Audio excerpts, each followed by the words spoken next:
Hello there. My name is Jasom Jensai, and welcome to my 9th stream, Hangout 9. I still need to find a name for this thing. I need a name for lots of things. If you don't like a name and you want to give a suggestion, I will gladly take it, just so you know. Anyways, welcome to Stream 9, where today we are going. It's completely Mandalorian themed. Everything is Mandalorian. We're going to be reviewing Mandalorian Season 2, Episode 1. Super exciting. I love the episode. We're also gonna be, I forgot what we're doing. Let me look real quick. Forgot to do some things. This week has been difficult. Let me try and find some stuff. We're going to be talking about what the best Mandalorian episode is. Actually, do I even have that? Oh boy. I know what I'm gonna do. Okay. Having some technical difficulties. So, basically, we're going to be talking about what the best Mandalorian episode is and what we think that is going to end up happening with the child later down in future seasons. So, that's what we're doing. First, before we do that, let's start with the question of the stream. So, those of you who are here right away, you got an upper hand because you can comment real quick, get it first, before anyone else even has a chance to answer the question. So, the question, as I'm sure you're reading now, is what is the name of Mando's ship? This one, I mean, I would expect someone to get it. That being the one of you other than me who's watching right now. Maybe not, but let me go over the rules real quick. You get one guess, and if you get it right, you get 10 points. So that's 10 points. I'm not going to talk as much about that as usual because I've said it in all the other ones I've done. Well, half the other ones I've done. But anyways, that's the question of the stream. What is the name of Mando's ship? Let's move on to not that yet. Technical difficulties again. Should be pretty quick. Yeah, let's move on to the review of the Mandalorian episode. This was a great episode. Oh my goodness. It's not anything like super special or groundbreaking. It's just a very fun episode and a great start to the season, in my opinion. Super fun. It had a very Western feel, which is, I know, one of the themes that they're trying to get with the whole show is a kind of Western sort of feel. The beginning was awesome in that like kind of city area with the Gamorrean fighting, and then I forget the guy's name. I know Gore is part of it.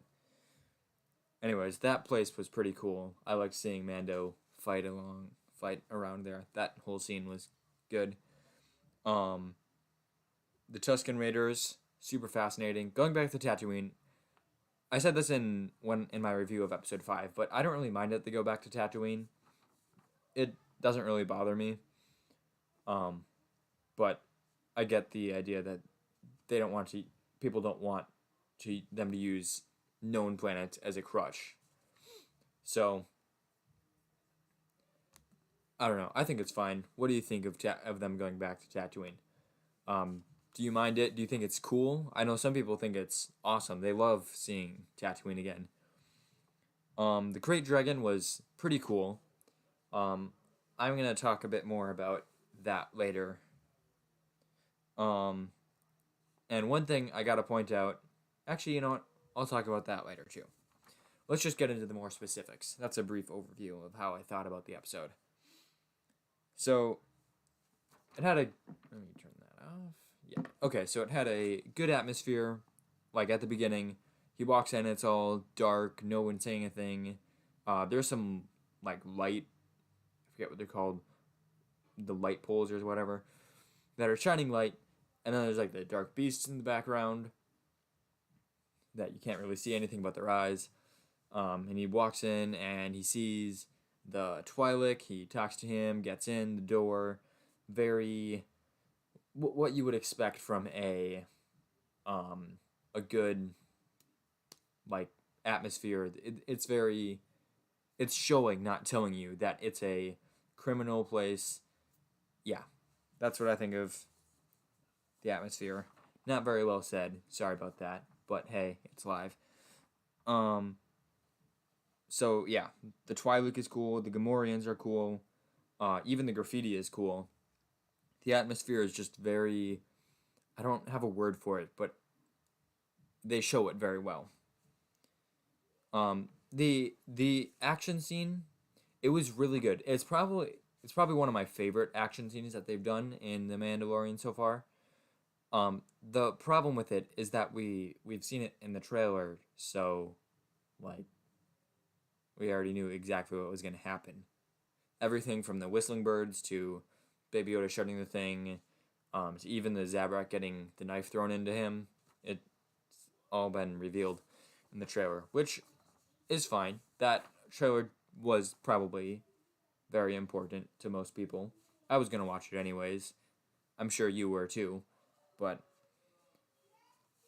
it was a good trailer, but it kind of revealed that, which made that have a less less of a cool factor because you didn't get to see the entire scene. Um. So yeah, and there's a few things that I really love about that scene. First one, one of course, everything we saw in the trailer, um, him with the whistling birds and Baby Yoda shutting the thing. The whole conversation before was very, very tense. Um, Especially when Gore started talking about how he was gonna like take the armor off. He was gonna, basically threatening Mando. That was pretty cool. Um, but then of course Mando shoots the whistling birds, takes out all those guys, and the Gamorrean, he gets up from his wrestling match and he runs at Mando and jumps over and tries to tackle him. But of course he's been super tired. That's why he was losing so much, is because he didn't have endurance. He should have run cross country. Um, and he just face plants into the floor. that was that just makes me laugh every time. But it makes me laugh, and it's not like unbelievable type of laugh. It's like, oh, that makes sense, and it's also funny. And it's a Gamorrean. It's that was a great thing. Um, Also, he kept using his armor not only as a defensive weapon, but also with a lot of headbutts. That's something that armor would help you do. Because if you just headbutt normally, it's gonna hurt yourself too. But if you've got armor, you can headbutt all you want. So he used his armor very well there. And of course, it's melee combat. I like melee combat. If you've seen my non-streams, they're all just Star Wars duels, mostly between two, like lightsabers, of course, two melee weapons. And then even the ending with him hanging Gore from the pole, that like the way he just shot him, hooked it over the top of the pole, pulled it down, wrapped it around, and then all the way to when he shoots the light and you see those beasts, which were foreshadowed earlier, coming in to eat him because it's dark, which is a cool concept. That's been done before, I'm sure, but it's still a cool concept. So that whole scene I thought was really good, and it's a good explanation of how Mando ended up going to Tatooine. I mean, obviously we don't see how he ended up finding about Gore, but seeing about him going to Tatooine was good.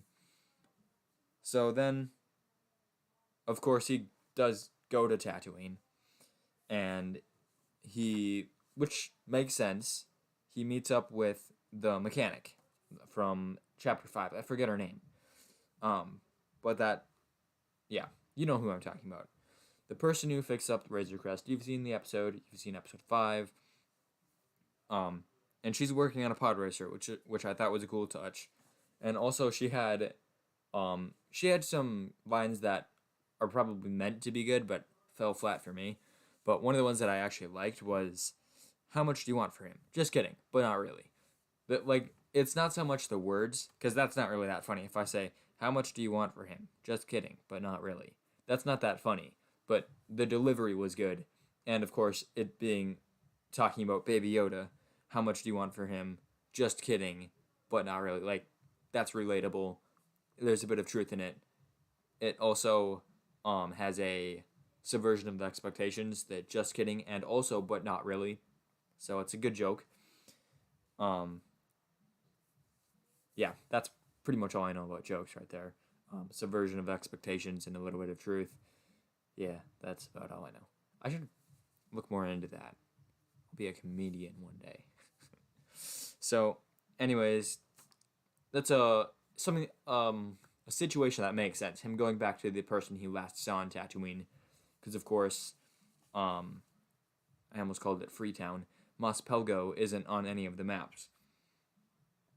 So, then of course he does go to Mos Pelgo, and I get immediate Western vibes as he's going through the town. Of course, as I'm sure everyone else did.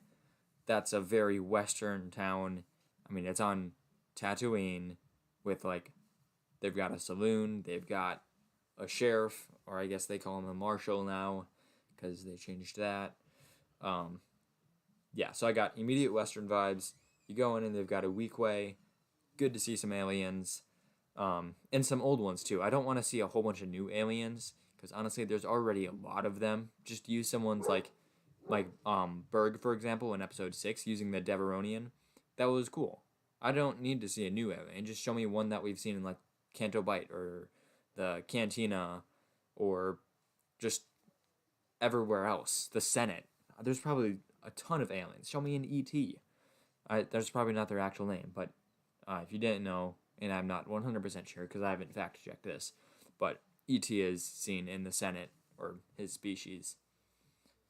So, yeah, then Cobb Vanth walks in, and there's a few things that they changed about him that, I mean, his backstory is, I really need to, like, reread the interludes of Cobb Vanth in the books, in Aftermath.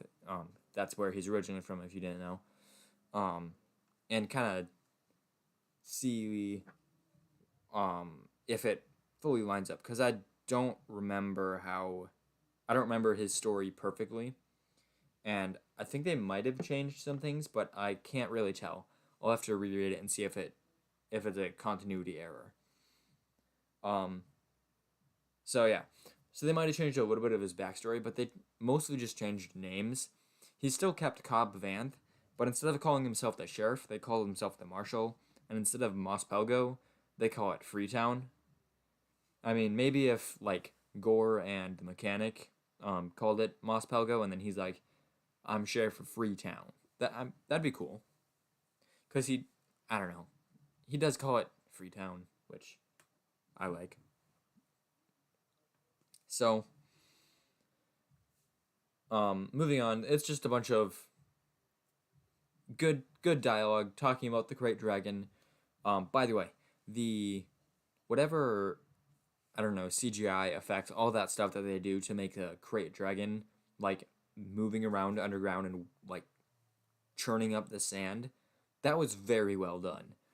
Like, I'm just thinking about that now, which is exactly what you want.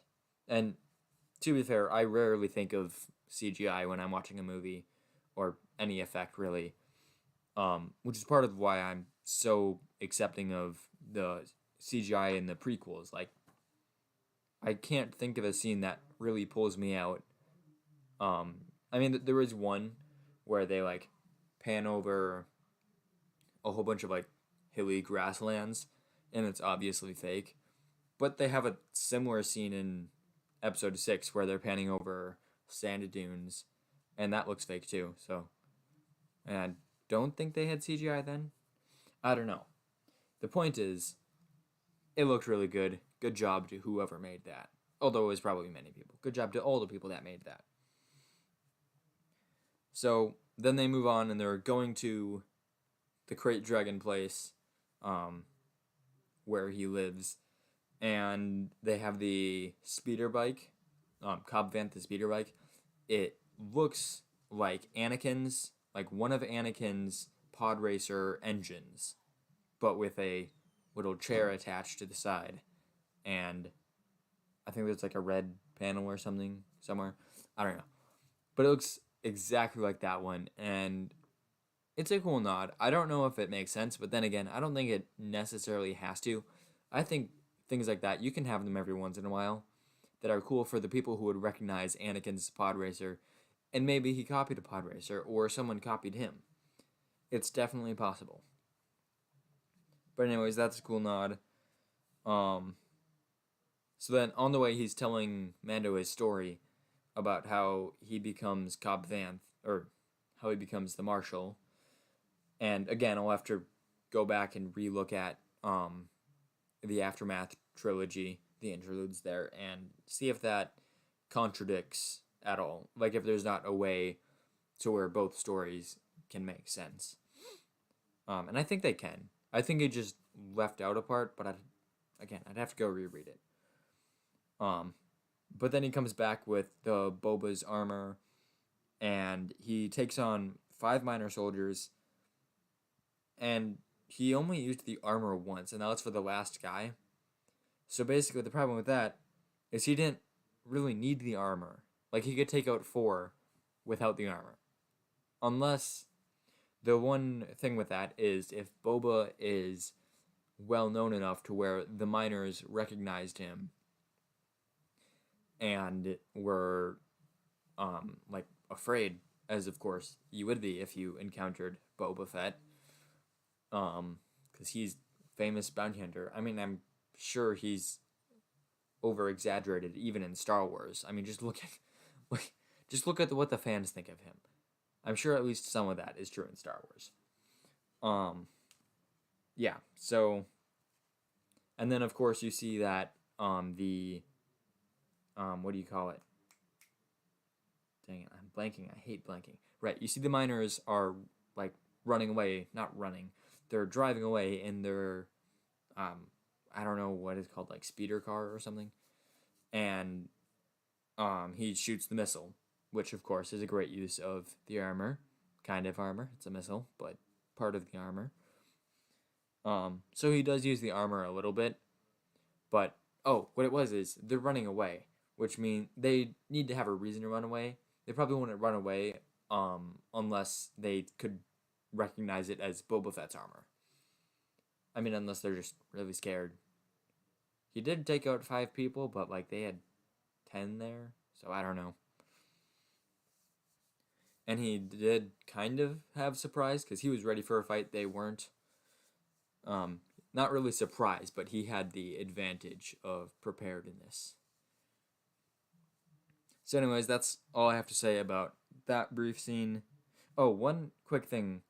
The transition from that to back to present time, where they're going to the Great Dragon, is kind of abrupt. Just a thing to note there. Right. Okay. So then the next one is the Tuscans, like their dogs. And so when I was first watching it, and, by the way, I actually recorded my original reaction before I saw it a whole bunch of times. So if you want me to, like, release that as a whole clip or edit it down, just leave something in the chat or leave something in the comments, and I'll see what I can do. If you guys all really like it, or if you all really, really want it, then I'll be glad to edit it down and, release that for you. But yeah, so in my original reaction, I recognized the, like, I don't know what they're called, whatever the stand-in for dog is for the Tuscan Raiders. I recognized them, but I wasn't quite sure what I recognized them from. I thought it was from episode 2. I kind of guessed the Nexu, but was like, I don't think it's a Nexu, but it looks kind of like a Nexu. But anyways, when the Tuscan Raiders walked out, not only is it revealed that there's Tuscan Raiders there, but to me it revealed that the animals were the pets of the Tuscan Raiders, and suddenly I recognized them, because of course they are seen in episode 2. When Anakin goes to slaughter the Tuscan Raiders, 2 of them fight over a bone, which is the distraction Anakin needs to sneak into the camp and get to Shmi. And then, of course, he probably kills a bunch of them. which is sad because they're dogs, and you see Baby Yoda look at him, one of them, and it's pretty cute. Um, I don't know if that's meant to be looking cute. Tell me what you think if you recognize that scene. So, moving on from that, everything they did with the Tuscans. Let me just talk generally about the Tuscans. So everything they did with the Tuscans was very well done, and that goes for chapter 5 as well, or episode 5 if you prefer that. They so first of all, in chapter 5, Mando has him and what's the guy's name? Whatever the bounty hunter. That bounty hunter. He has them both stop, and then he looks out, like he has the guy look, and he's like, "Oh wow, there's 2 banthas there," and then suddenly, the 2 Tuscan Raiders are right next to them. They use the banthas in the distance as a distraction. Turns out they did that exact same thing in A New Hope, so very well done there. And then all throughout this episode, the Tuscan Raiders they walk single file, like the entire time. Everywhere that they're riding their banthas, it's always single file. And it turns out, in episode 4, Ben Kenobi talks about this as one of their traits, how he knows that the Empire was the one who attacked the Jawas and not the Sand People. So they really did their Star Wars homework on this. Very well done. And even more interesting to me is not just the Tuscan Raiders, but how Mando relates to the Tuscan Raiders. So, when Gore originally says that there's a Mandalorian on Tatooine, Mando says, wait, he's really surprised. And the reason he gives for this is, and I quote, "I've spent much time on Tatooine." So when I first watched, I was like, oh, because he spent chapter 5 there. Just a few days, I don't know how long, just a little bit ago, he was there. But after watching the episode, I think he actually spent, years on Tatooine. And I think he spent those years with, specifically, the Tuscan Raiders. Because, one, he's always reminding people, not so much reminding as kind of explaining that Tuscan Raiders aren't they aren't the uncivilized brutes that the Tatooine, locals, according to the galaxy as a whole, think of them. In fact, as he points out in chapter 5, the Tuscans think of themselves as the locals, and everyone else is just invading. And in this episode, he kind of facilitates the relationship between Mos Pelgo and the Tuscan Raiders. So he's clearly appreciative of the Tuscan Raiders. Maybe that's the wrong word. But he clearly treats them with respect. Also, he's constantly recognizing their tactics. Like, again, in Chapter 5, when he sees the Banthas in the distance, he knows to look for the 2 Tuscan Raiders nearby. And then later, when he's going to Mos Pelgo, he stops in a Tuscan Raider camp. I don't know if he's asking for directions or just staying the night there or what, but he meets up with some Tuscan Raiders. Also, of course, he recognizes the Tuscan Raiders' dogs, which I didn't. I don't know how he would, because I've seen them before. Why would he have seen them before if he hadn't spent much time on Tatooine? So, not only does he recognize them, but he knows exactly how to calm them down. So, there's that.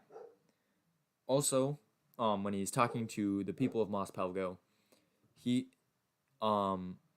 says, I know these people or something, talking about the Tuscan Raiders. And he kind of gives a whole speech about who they are and that they are raiders, but they've lived in a harsh environment for thousands of years. Which, by the way, is just a cool thought. The Tuscan Raiders have been around for thousands of years. That makes me want to know more about them already. And I think Mando could be a key to that. So this Actually, this is a great segue into speculation for episode 2.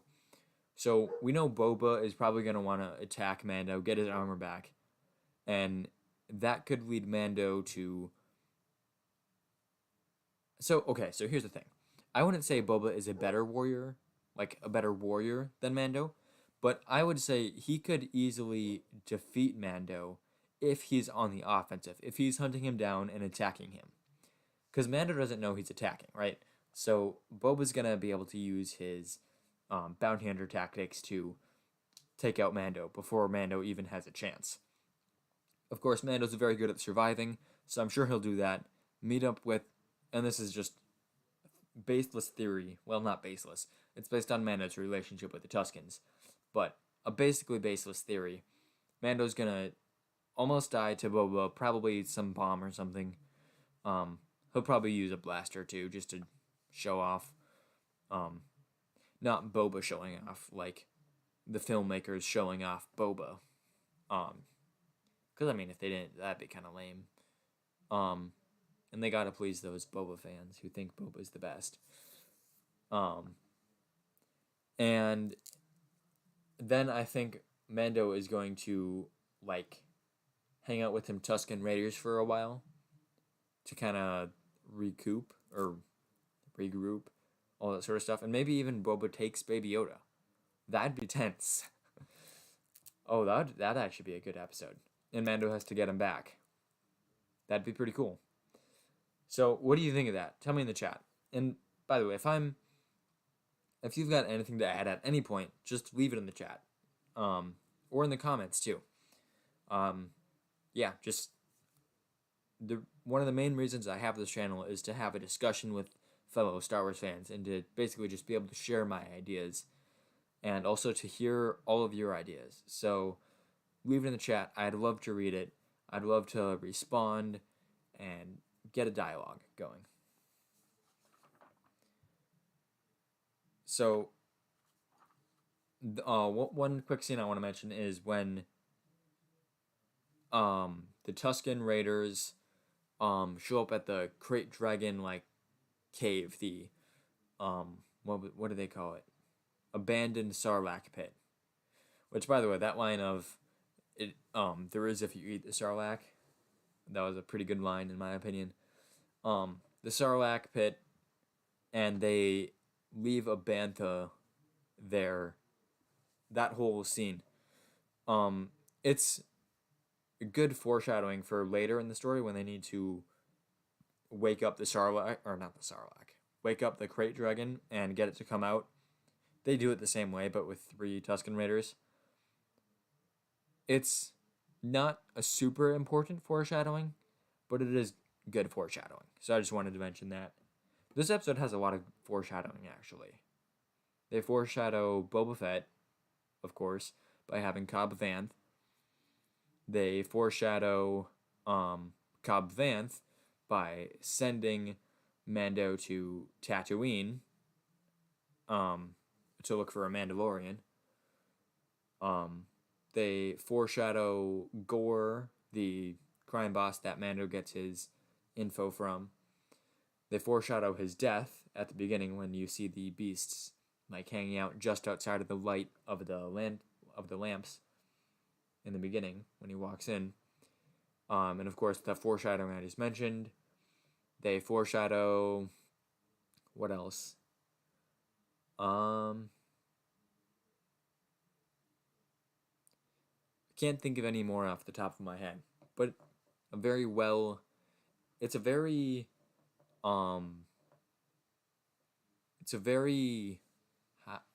do you describe it? It's a very well thought out and just technically sound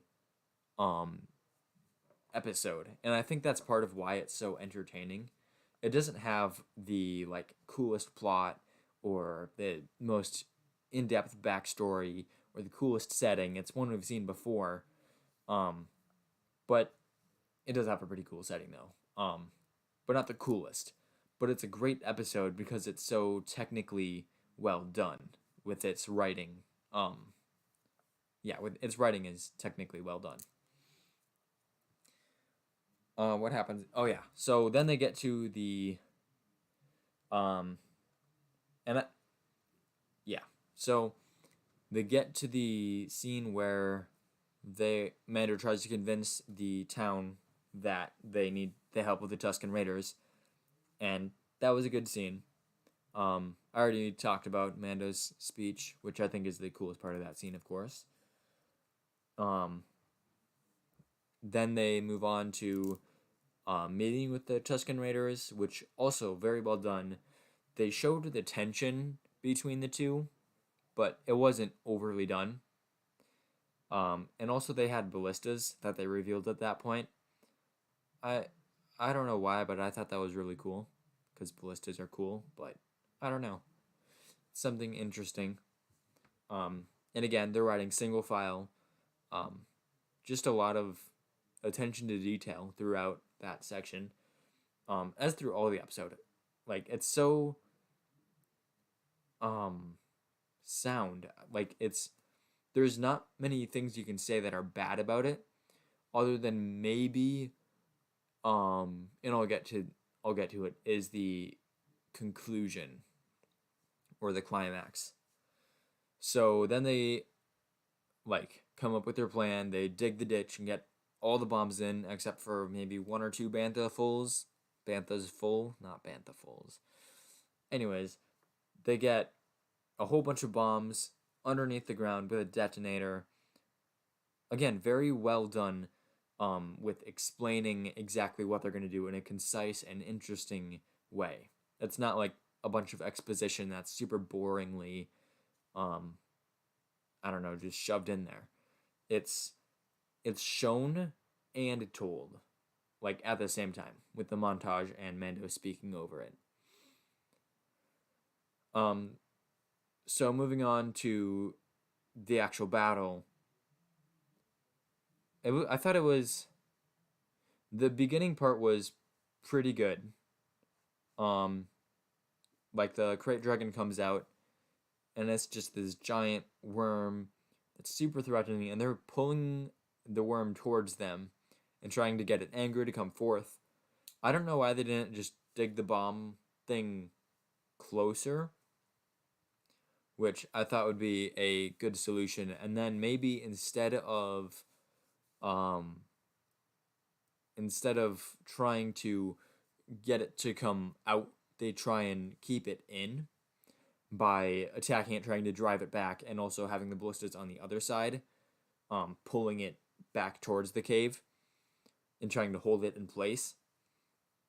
I thought that would be cooler, but maybe not. They kind of wanted to show the sheer power of it, that it's so hard to get it to even worry about attacking, even when they're shooting everything they have at it, and it's just like, well, I'm kind of tired, so I'm gonna go back into my, in my little cave there, my empty sarlacc place. So that's a cool aspect of that battle, is that it's just so unbelievably powerful. But then of course the bomb blows up and it doesn't die, which, okay, I'll come back to that. So it doesn't die when their main attack blows up from underground. Then of course Mando picks up his rifle. The return of the rifle was gone for episodes 5, 6, 7, and 8, even though it would have been super useful in many situations, but it's finally back, and that's very good because, I mean, it's such a good weapon, and it'd be especially useful against a large beast like the Krayt Dragon. Except that, just like what I'm assuming is Boba's carbon, I think that's what it's called, carbon rifle, whatever Boba's old weapon, I'm assuming Cobb Vanth got that too. Maybe not, but who knows? I'd have to look at the two next to each other. The tip looks a bit different, but the barrel looks kind of the same. So those are doing like nothing, but just seeing them flying around in their jetpacks, they only fly up and then swoop around. even though you only get to see them show their agility twice, it was still really cool to see. Then what happens next? Right. So then, one thing I want to mention is the acid like spray that the Krayt Dragon shoots out. I don't know, something seemed a bit off to me about it, but I can't really place it. One thing that I can place is it's a yellow liquid, which kind of reminds me of pee, which I don't know. I feel like that's not what I really want to think of when I think of a Krayt Dragon, is them shooting pee. But I don't know. That's just me though, and now you guys aren't going to be able to unsee that. Sorry about that. So yeah, it's a cool idea, but I've never really liked the giant dragony beast shoots acid out of his mouth. I've never really liked that idea. It's kind of strange. Like, where did they get all the acid? I don't know. I know it's done in real life, but it's a lot different in real life. It's not huge torrents of acid. It's just like tiny little spray, but it's poisonous.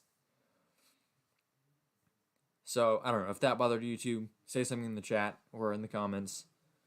So yeah. Lost my train of thought. Right. Okay.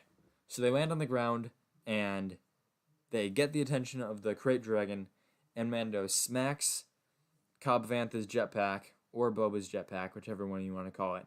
And they use, I don't know if it's the same sound effect, but they used a sound effect, I think it's the same one, that reminds you of when Han hit Boba's jetpack and he flies up into the air, goes into the Sarlacc, which I thought was such a cool touch.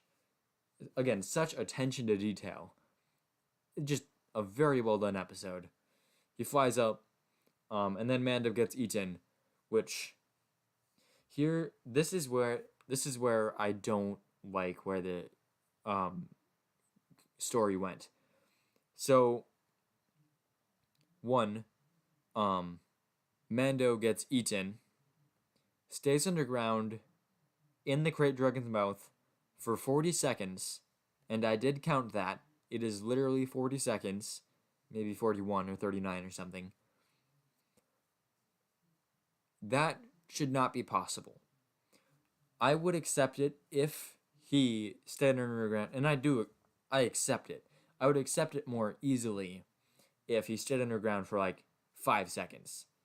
There wouldn't be quite as much tension, but after 40 seconds, the tension was kind of like, I don't know, the tension kind of leaked away for me, because it was like, oh, he should be dead by now. And that was after like 5 seconds. So after 40 seconds, I was like, well, obviously he's going to come out. We're just waiting for it to happen, just like everyone else apparently. But then of course he comes out and he's using his shock rifle, which again, I'm so glad that's back. It looked so awesome. Every time he uses the shock function of it, I just love it. It's great. Especially that one time he hit a stormtrooper with it. That was cool. So he flies out, of course, blows up the Krayt Dragon, and here's the other problem I have with that. That one bantha of bombs blew up the Krayt Dragon. Sure, it was from the inside, and the other one was underground, but surely they would have put as many explosives as they could fit underground. Like, they had all the time in their world. Why didn't they put those explosives underground? Other than because they needed them later when Mando was going to kill it the real way, but they didn't know he was going to do that. So I don't know. Yeah. Kind of a bit of a plot hole there, but the other thing is, so with my first problem, they could have either fixed it by shortening the length of time, or what they could have done is had him use his jetpack to escape right before the Krayt Dragon bit down, which I thought not only would have looked cool, would have made more sense, because it would have been like he wouldn't have to get eaten to beat the Krayt Dragon, but it's also a less risky tactic, so it would make more sense for Mando to try that rather than just standing there. He wouldn't get to use his shock rifle then, but I don't know. I thought it would be cooler. But then he gets to use his jetpack rather than the shock rifle. And that is cool, but that's only because I really like the shock rifle. So it was a kind of unbelievable conclusion. Not the best, but the episode as a whole was really good. And the after they defeat it, the whole like conclusion, not like the conclusion to the climax, like the conclusion to the story with Cobb Vanth. Well, first of all, one thing that sticks out to me is when Mando flies out and blows the Krayt Dragon up. Cobb Vanth has this, or the actor, I should say, because he's the one that gets the credit for this. He's got this really nice look on his face of like, just admiration. Very well acted. That just tiny little scene adds a whole lot to the character, to the episode. I don't know. Little things like that are what make stories good. So then, of course, he's got the Krayt Dragon Pearl. That was cool. I don't. It's not that interesting, but for some reason, it just stuck out to me as something cool that they did. Mando has some meat from the Krayt Dragon. I don't know why. Maybe they just thought he would take some meat, and maybe it'll come. Maybe it's foreshadowing for next episode. I don't know. But that was kind of interesting. And of course, there's that scene with Cobb Vanth handing over the armor. He says, "You earned it," and again, you can just tell that he has admiration for Mando now because of the incredible feat of taking out the biggest Krayt Dragon I've ever seen. Like, I don't know if you compared the skeleton of that one to that tiny one in episode 4, like, that's a big dragon.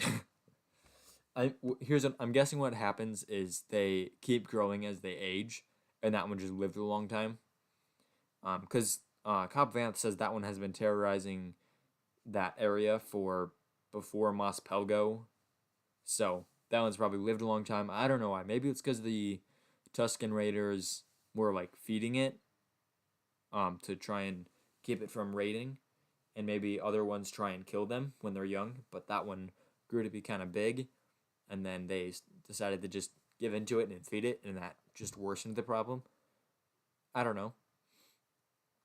But anyways, that's my thoughts on Season 2 premiere, Episode 1. Very fun episode. Great Western. It's a super Western feeling episode. Very technically well done. Lots of foreshadowing and just good lines. Good acting. We got to see Cobb Vanth. That was cool. We got to see the return of that electro rifle. That shoots the stuff that blows stuff up. That's a very bad explanation, but you know what I'm talking about. We got to see Baby Yoda again. Super exciting. It sets up Boba Fett, which I kind of just skipped over. Yeah, Boba Fett's in the end of the episode. So, yeah, I talked about that. No, but seriously. So Boba Fett shows up at the end of the episode. Not much I can say other than he looks cool, because it doesn't do anything. But I could speculate a bit about what's going to happen in episode 2. And if you've got ideas, leave it in the chat. I'd love to say this every time. I'd love to hear from you and respond to you. I always say the same thing. Anyways. So, chat something. Okay. Tell me what you think is going to happen in episode 2. Just one thing that you think is going to happen. And you could like go with something like, "Oh, we're going to see Mando." And it's like, "Oh yeah, sure, we're going to see Mando. You're 100% right." Or you could go with, "What if we see Boba team up with a Sith and Mando tries to give Baby Yoda to the Sith before realizing that that is not the way, because the Sith would not be a good teacher for Baby Yoda. I don't know, that's probably a dumb theory. But that's essentially what I'm saying. Something super lame that is 100% going to be true, or something super outlandish, anywhere in between there. Tell me one thing you're going to see, you think we're going to see in episode 2 of season 2. So yeah, that was a great episode. Very fun, very technically well done. Sets up the next episode probably, but probably not the ones after that. Kind of sets them up, but that was more episode 8 of season 1. But it was a good episode. Very fun. Let's move on to the next segment of this here stream, which is that stuff in red. What is the best episode of The Mandalorian? So this is, out of all the episodes, this one, episode 1, episode 8, episode 6, 3, 4, 5, I don't know. Tell me in the chat, this is another thing you can add, or in the comments if you're watching after I, not on Halloween, because apparently it ended up being on Halloween. One quick note about the Halloween. I barely even realized it was going to be Halloween until 2 days before, because I was looking forward to Mandalorian all of October to the point where I didn't even think about Halloween at all. So I did nothing Halloween related today. It's kind of funny, kind of sad. I don't know. Somewhere in between there. But I'm just glad we get Mando episode 1 of season 2. I wish I could say episode 9 or something. I mean, technically it's episode 9. I don't know. So yeah. What's your favorite episode of The Mandalorian? So, as for me, since you guys haven't chatted yet, so I'm gonna start with some of my favorites. Episode 1 is of course a good episode. It introduces us to Mando. His capture of the blue fish guy. I don't remember his name or his species. But anyways, the capture of that guy was pretty cool. Him negotiating a job with the client who doesn't have a name. That guy is kind of interesting, and I wanted more about him. But anyways, negotiating with the client was cool. Forging the shoulder pad, that was cool. And of course, showing up, talking to Queel, and meeting up with IG-11, that was cool. And of course, the best thing of that episode, seeing Baby Yoda for the first time. It's just such a cool reveal. Who would have thought we would see a Baby Yoda in a Mandalorian TV show? That's just crazy. It blows my mind, and it's so awesome. And there was no rumors about it at all. And I'm sure there was probably some guy who tried to start a rumor about it. I don't know, but people just discounted it as, nah, that'll never happen. I'm not even gonna post on Reddit for that. And I don't know that much about how rumors get started, but I can see that happening. But yeah, no one talked about that at all. He's just crazy. They didn't even have merch. They sacrificed all that merch money for the fans. Just great. Anyways, another good one. Episode 2 was good. But another one that really stands out is episode 3. Because that's, of course, when you first see Mando, you could see him changing. That's the first time you see him really act with, as though he's looking out for the child, as a fatherly, warrior, basically. That's when you start to see the setup for the rest of the episodes. Him being on the run and eventually coming back and taking out most of the Empire from Navarro. Which, of course, Moff Gideon survives. That's probably going to be bad, but, well, it'll probably be good for us fans. Bad for Mando. Actually, he'll probably get the Darksaber from him. If he died, some like Jawa would get it, but because he survived, him or like Bo-Katan or something is gonna get the Darksaber. So that'll actually be good for him, I suppose, in a way. Anyways, that's beside the point. Episode 3 was another great episode, and of course, it had the emotion of him going back for Baby Yoda. It had the plot of him like setting up the rest of the episodes, probably the rest of the show somewhat. Like episode 1 introduced Baby Yoda. That episode put Mando as Baby Yoda's protector, and then episode 8 of course sets up also with him seeking after Baby Yoda's like people or the Jedi or his species, whatever he finds first, I suppose. Or doesn't find, and then Baby Yoda becomes a Mandalorian. That'd be cool too. So yeah, season 3 was good.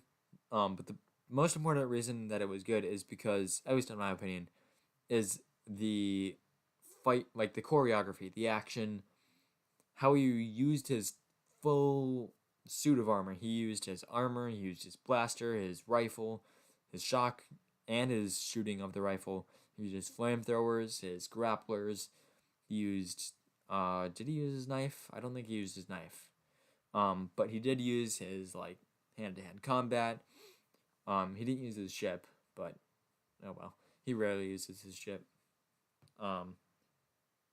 Did he use Yoda's powers? No, he didn't.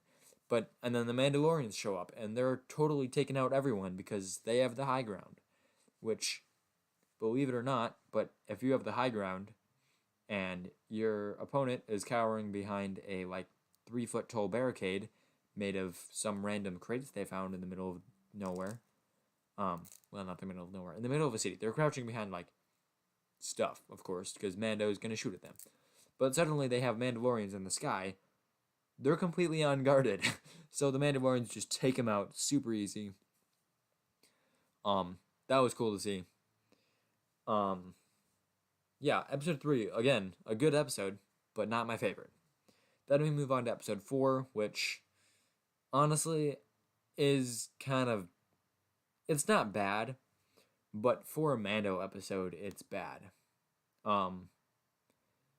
So, like, Cara Dune was cool, but the villager, like, the premise was kind of boring. The villagers themselves weren't that interesting. The final battle, the tactics weren't really good at all. I guess the tactics were, like, the actual plan. The plan itself was good, but the execution of it wasn't really that good. The execution of the ATSD, like, how they made it look, was cool. You know what I'm saying? It's the rendering, like, what it looks like is cool, but the execution, like, what actually happened, wasn't really that cool and wasn't really that logical. Then episode 5, I liked episode 5. It's kind of filler, but I think filler isn't as bad as I think. Definitely not as bad as I used to think. I think it's not as bad as most people think. People use filler as like an insult, but some of the best episodes are filler. Like, I don't know. Maybe not the best episodes. Some of the funnest episodes are filler. Of course, like episode 5, a very good episode, but not really that important to the plot. It was cool to see Tatooine, cool to see the tactics they used to take out Fennec Shan, the flares that they used. Even though the mechanic that they made was kind of annoying at first, by the end it was kind of cool to see her be like, "You're smarter than you look." So yeah, good episode. Not the best either. And then episode 6, and again, this is filler, but this is like one of the best episodes, in my opinion. Um, I just think it's cool to see Mando go on a proper bounty hunting like mission with a whole bunch of unique and interesting like other bounty hunters. Like Shan is not that interesting, but because of her brother, Quinn, they have a cool dynamic. Like their weapon set isn't interesting, but their relationship to each other and to Mando is interesting. And then there's Mayfeld. His personality is kind of interesting. His weapon set is interesting. His backstory, Imperial sharpshooter, and not a stormtrooper, um, is interesting. Berg, his demeanor and powers are interesting. It's cool to see something that we've only seen in the cantina finally be expanded on. Wait, you might have seen it some other time. Um, but anyways, Deveronians, the only time I can think of it is the cantina, and of course, in the Mandalorian. Cool to see that they're fireproof. That, I don't know, that just, I like that they're fireproof. Because of course they're fireproof. It makes so much sense. So that episode, a great episode. Oh, and then of course the conclusion. The way he beat Ran and Quinn by hiding the tracker on them was so well done. I love reveals like that. Yeah, a great episode. But not quite the best in my opinion. Episode 7, it's a start of the finale, which is of course going to be a great episode, and of course it is. They've got force healing, which I don't really think makes sense, but they did foreshadow it in episode 2. I think it's 2. Yeah, it's 2. They foreshadowed it in episode 2, so it's not really that surprising, but they finally added it in, and which they did in episode 9. Everyone gave a huge fuss about it, but they don't really care if it's in Mandalorian. I don't know. I just don't like force healing. I don't think it makes sense. Yeah. What else was good in episode 7? It's hard for me to remember exactly where the distinction is between episode 1 and episode 2 and episode 7 and episode 8. Episode 7 ends with Queel dying. Right. That was a great scene, but not a happy scene. Which I'm not gonna get into now. Again, I did that in episode 7 and 8. Don't need to do it in this one too. But yeah, that was a great episode.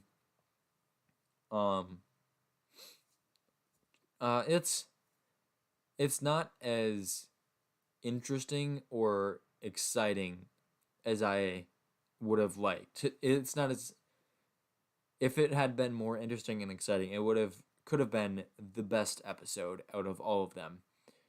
But I just feel like it wasn't really. And of course it's brought down by the beginning when he's picking up Cara Dune and picking up Queel, which was interesting, but not really that action-packed. It kind of drags the story on a bit.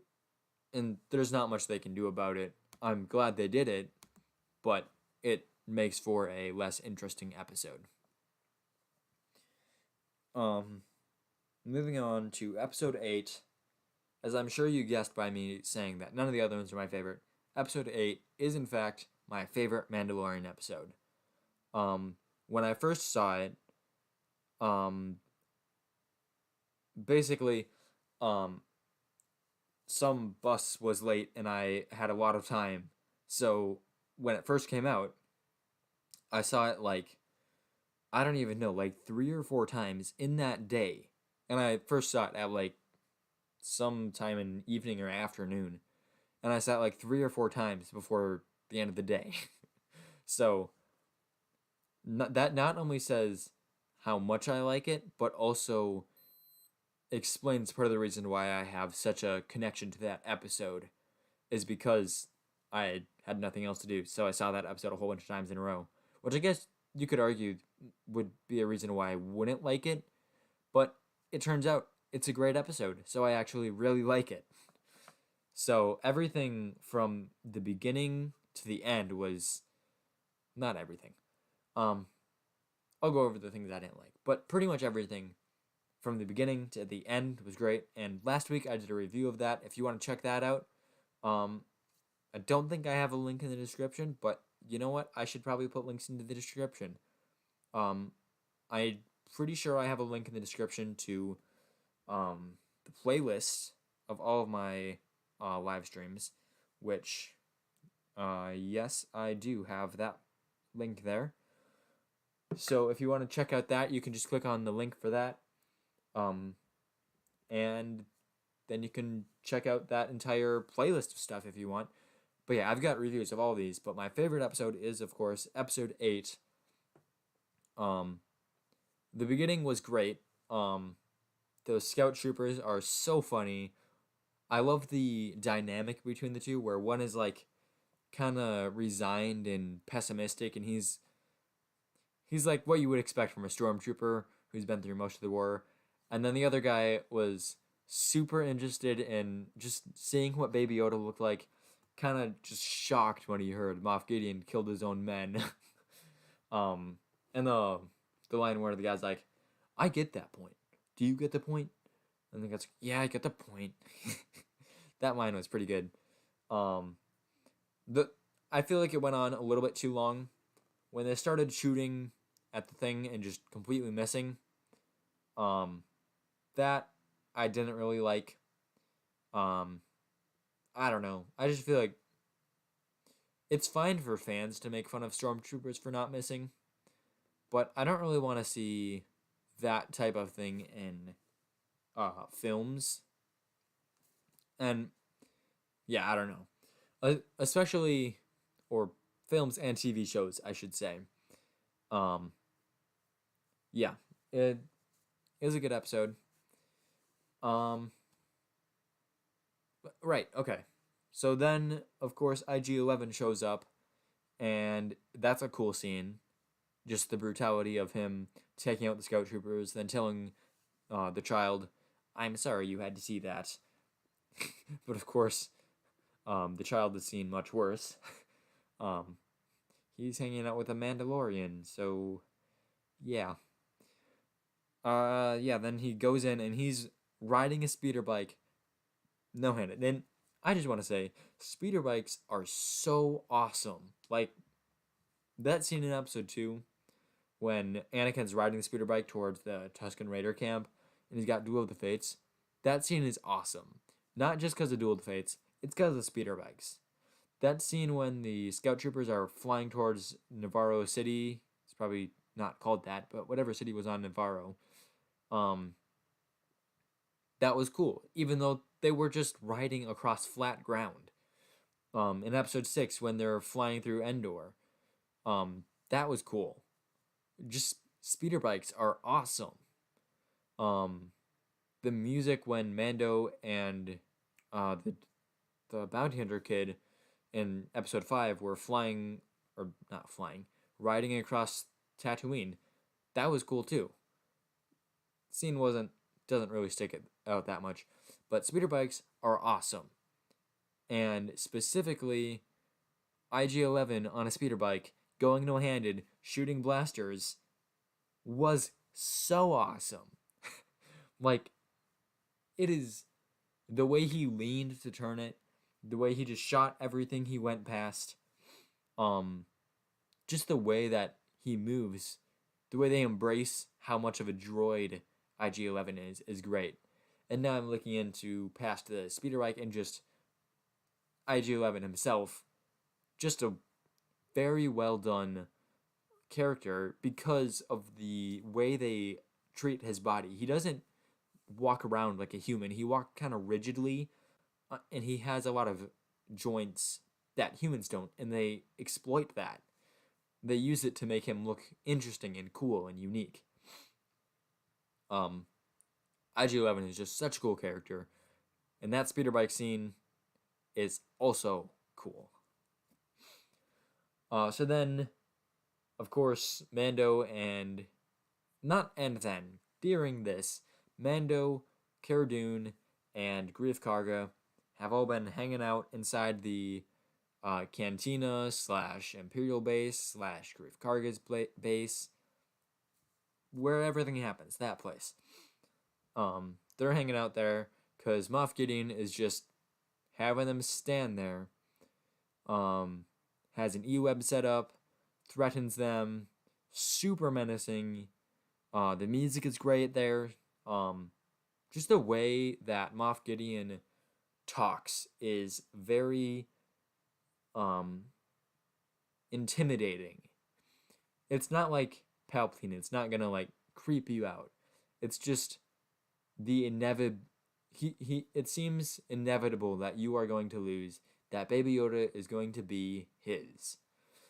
It's the confidence that he has in his ability to take over to achieve his goals.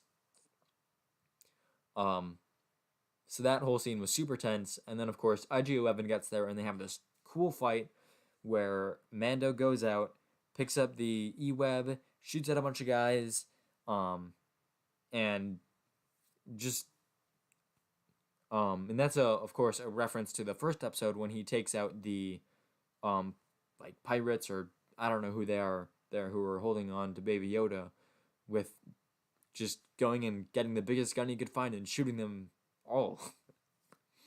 It's a good tactic if you're a Mandalorian, especially with the jetpack. Imagine if he had a jetpack during those scenes. He would do so much better. I can't even imagine. That's cool. I want to see that now. I want to see him use that same style of tactic. Just go get the biggest gun and shoot everyone. Very direct, very simple. Not so elegant, but hey. Well, actually, he might get a lightsaber. I was going to say he doesn't have a lightsaber. But yeah. That whole scene was good. And of course, the way Moff Gideon beat him was also cool. Not through having the biggest gun, but by shooting a weak point. Which is cool. Because Mando turns around, he's got this entire E-web pointed at Moff Gideon, and Moff Gideon just changes his aim, shoots the like power cell, and boom! Giant explosion. Beskar saves Mando, but he almost dies. IG-11 saves him in a cool scene. And I think I'm spending way too much time on this, so I'm going to speed through this. So IG-11, cool scene there with him taking off Mando's helmet. It's an interesting debate on whether IG-11 is alive. But I guess it's up to him, and he thinks he's dead. So then later, they meet up with the armorer, and she gives Mando the instructions of what to do with Baby Yoda. That sets up the rest of, well, I'm assuming most of Season 2. It definitely sets up what happened this episode, Season 2, Episode 1. They escape. They've got a fight scene with the armorer. That was pretty cool. They get on the lava moat. They start going down. Not the lava moat. They get on the lava boat.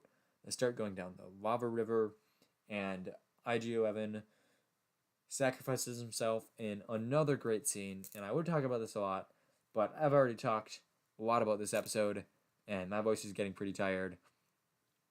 So I'm just going to say it was a great scene, very well done, very well acted, very well written, a lot of interesting themes about whether the droid is alive and sacrifice, and how Mando has a character arc of learning to appreciate droids, but also IG-11. Wait a minute. Oh, I just realized. Okay, so when Mando arrives on Tatooine, and I kind of feel dumb for not realizing this, but when Mando arrives on Tatooine, and the pit droids are like going to fix up his ship, and the mechanic is like, no, he doesn't like droids, and Mando's like, well, you know what, they can fix it. I think the reason he changed is because of IG-11. I don't know how obvious that is to other people. I feel like that could be either super obvious or some interesting thing that no one's thought of except for like Dave Filoni and Jon Favreau, and I really think that they intentionally put that in there. Um, but anyways, it's a great episode. Of course, then you have the final test, that being a TIE fighter. Can Mando take out an entire TIE fighter? And of course he does, in one of the coolest scenes, shoots up with the jetpack, turns around midair, punches out his fist, launches the grapple. Just perfectly done. What a stunt. And then of course he drops some bombs on there and hops off. Meets up with Grief Karga and Cara Dune. Kind of seems a bit like a video game at first, but that's kind of interesting. Kind of cool. That was impressive, Mando. Your guild rates have just gone up. Kind of like a video game. At least to me. I don't know. But then they have this touching moment where they leave, and Cara Dune's like, well, you should take care of that Baby Yoda thing. And Grief Karga's like, or maybe he'll take care of you. Which, everything Grief Karga says is great. So that's great too. Then he flies off, sets up a grave for Queel, then flies off in a ship this time, not on a jetpack, and that's the end of that episode. Great episode. In fact, in my opinion, the best episode. So tell me in the chat, what is your favorite episode? But I got one more episode to talk about. Well, kind of. And that's Season 2, Episode 1. Great episode. Very fun. But ultimately, not the best. I did a whole review about that. So you can go back if you're watching live. Or if you're not watching live, I don't really know how you missed it. But it's back there if you want to rewatch it. That's what I think is Season 2, Episode 1. So the next big question for this stream is, what will happen to the child? So we covered the present, Season 2, Episode 1. We covered the past, what is the best episode, most of the past, and we also covered, and now we're covering the future. What will happen to the child? So so there's three obvious options. Number one, and they're all super awesome. Number one, Mando finds the Yoda planet. That'd be interesting. I don't think that one's likely. I think they want to keep it a mystery. But it's a possibility that they could do, because he's supposed to find his people, his species, or the Jedi. So finding his planet would definitely qualify. So that's a possibility. Another alternative, and I think this is what most people think is going to happen, is Mando becomes a Jedi by finding Ahsoka or Luke. Just Baby Yoda finds a light side Force user, or even Ezra, or Cal Kestis might have survived. We don't know his fate. So what do you think is going to happen? Tell me in the chat while I explain some other options. Another one is he doesn't find those, and eventually Baby Yoda grows old enough to, be mature and swear the Mandalorian creed, put on a helmet, and become a Mandalorian, which I think would be awesome. The problem with that is it would take too long. By the time he's that old, Mando would be like an old man. So, and he'd still be like a kid. I don't know if they would do that. And if they did, it would be it wouldn't even be in the Mandalorian TV show. It might be in the Mandalorian 2 TV show. And not season 2, a second group of seasons. So yeah. Oh, I just thought of another one. What if Baby Yoda dies? Ooh. I could see them doing that to us. Oh boy, that's scary. That'd be so sad. Yeah, well, that's a possibility. Another less possible but more interesting is Baby Yoda turns to the dark side via a not a Sith but a dark side user. Because Mando's not going to know the difference between a dark side user and a light side user. I mean, he might say, "Oh, that one's a bit more evil," but if he's never seen a light side user, he'll be like, "Oh, that's just what they're like. They're supposed to be emotional and selfish and powerful." So he'd probably leave Baby Yoda with him. Besides, that is the way. So that could happen. And that would, of course, lead to some interesting stories after the time of episode 9 when Baby Yoda is like a kid and taking on Rey, which would explain why they made Rey so powerful. Because obviously, how else are you going to be able to take on Baby Yoda? Like, can you imagine having 900 years of experience and being extremely gifted? Oh boy, that's so powerful.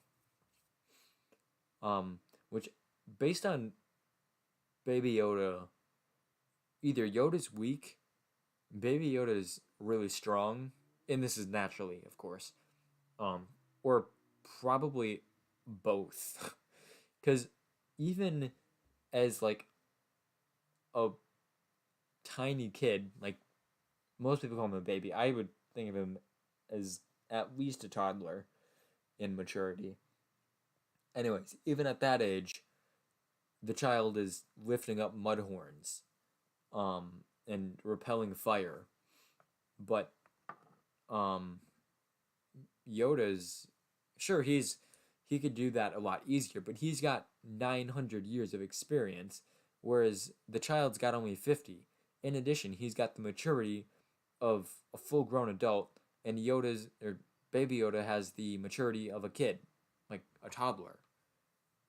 So I don't know.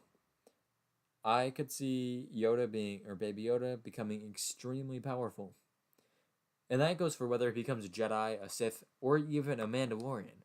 Like, imagine if he could use the Force. He's got 900 years of experience. He's trained to be a Mandalorian, and he's got, like, a Mandalorian tool set. That would be so deadly. I would. There's so much they can do with Baby Yoda because of his 900-year lifespan.